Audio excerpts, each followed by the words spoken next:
আমি একবার নীলাদ্রিদা আপনার কাছে যাব, কিন্তু নীলাদ্রিদা মেদিনীপুরের ভূমিপুত্রদের নিয়ে কথা হচ্ছিল। আরেক মেদিনীপুরের ভূমিপুত্র রিপাবলিক বাংলাতেই একটা খুব ইম্পর্টেন্ট কথা বলেছিলেন, এবং উনি বারবার একটাই কথা বলতেন, ভাই তোমরা যারা নিচুতলার কর্মীরা রয়েছে যে দলেই, তোমরা নিজেদের মধ্যে মারপিট করে মরে যেও না। দীপক অধিকারী তৃণমূল সাংসদ, একবার দেখে নেব দীপক অধিকারী ঠিক কি বলেছেন রিপাবলিক বাংলাকে কিছুদিন আগে। প্লিজ যুদ্ধ করো না, লড়াই করো না, তাতে তোমাদের ক্ষতি, কোনো নেতার কোনো বড় লোকের ক্ষতি হয় না। তারা ওই এসি রুমে বসে দুটো ফোন করবে, কি হলো যেই হোক না কেন। আমি 8 বছর 9 বছর এক্সপিরিয়েন্স নিয়ে বলছি, প্লিজ আপনারা লড়াই করবেন না। সমস্ত দলের কর্মীদেরকে বলছি, সমস্ত দলের, মানে এটা টিএমসি হতে পারে, বিজেপি হতে পারে, সিপিএম হতে পারে, কংগ্রেস হতে পারে, অন্যান্য দল, অনেক দলের নাম হয়তো জানি, যেহেতু আমার পলিটিক্যাল নলেজটা খুব কম। আমি সবসময় বলি কে সবারই বন্ধু, কিন্তু নেতারা, বাট তারা কেউ চায় না তার সঙ্গে খারাপ। তো প্লিজ আপনারা গ্রাউন্ড লেভেলে মারপিট করে নিজেদের সম্পর্কটা নষ্ট করবেন না। মানে রাজায় যুদ্ধ করে উলুখাগড়ার যাতে প্রাণ না যায়। সবাই উপরে ভালো বন্ধু, সত্যি সবাই সবার সঙ্গে কথা বলে, এ রুমে যায়, ও রুমে যায়, ও এখানে যায়, ও এখানে আসে, এই সৌজন্যটা উপরে সবার দিকে আছে। তোমরা কেন শুধু লড়বে? কেন আমরা ভালোবাসা থাকতে পারবো? নীলাদ্রিদা কি বলবেন? এই রাজনীতির আমদানি ভয়ঙ্কর হতে পারে, আমরা দেখেছি সিপিএম এর সময় কি হয়েছে। না ময়ূক, আমি বলবো আপনারা কিন্তু মমতা বন্দ্যোপাধ্যায়ের বড্ড বেশি সমালোচনা করেন, এটা ঠিক নয়। আমি একটা ছবি দেখাচ্ছি, 1991 সালের 1 জুলাইয়ের ছবি। মমতা বন্দ্যোপাধ্যায় তখন কংগ্রেসের যুব নেত্রী, উনি প্রণাম করছে মুখ্যমন্ত্রী জ্যোতি বসু। না, কোনো শোকজ হয়নি, কিন্তু হয়নি তার কারণ কি? জ্যোতি বসুর ছেলে চন্দন বসুর বিরুদ্ধে দুর্নীতির অভিযোগ ছিল, কিন্তু চন্দন বসু কখনো রাজনীতিতে নামেননি, তিনি কংগ্রেসের কোনো সভাপতিকে নির্বাচনে হারাননি। শিশির অধিকারীর পুত্র শুভেন্দু অধিকারী শুধু বিজেপিতে চলে যাননি, তিনি মমতা বন্দ্যোপাধ্যায়কে বিধানসভার মধ্যে পরাজিত করেছিলেন। এর থেকে বড় অপরাধ হয়?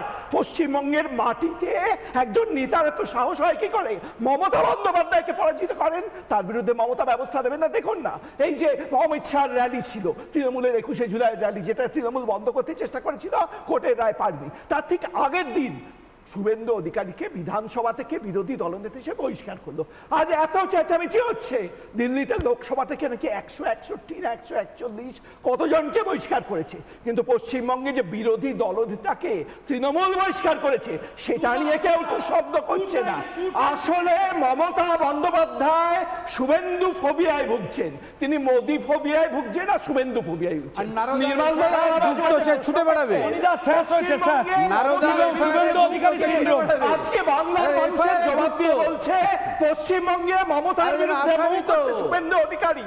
মানুষ মমতার বিরুদ্ধে অল্টারনেটিভ মুখ পেয়ে গেছে, মমতা বন্দ্যোপাধ্যায়। সুতরাং আমি সমর্থন করছি আপনাকে, এই শোকজ করে না ঠিক।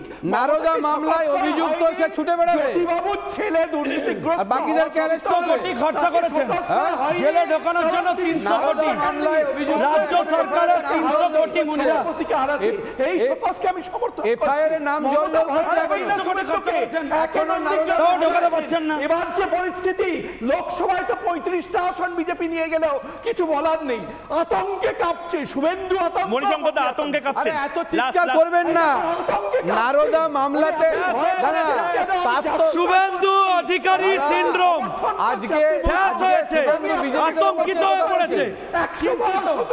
শুভেন্দু কি করে বাঁচবো, আমার শেষ হয়েছে, বিজেপি জিততে চলতে পারে, হার্ট অ্যাটাক হয়ে যাবে, চুপ করুন একটু, বুকে ব্যথা হয়ে যাবে, ব্যথা তো আপনাদের শোকজ করতে হচ্ছে।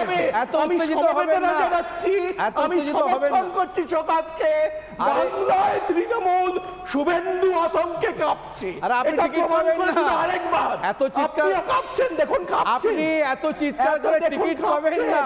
আস্তে কথা বলুন, আপনাকে আমি একটাই কথা বলি, একটু জল খান। শুভেন্দু আমি একদম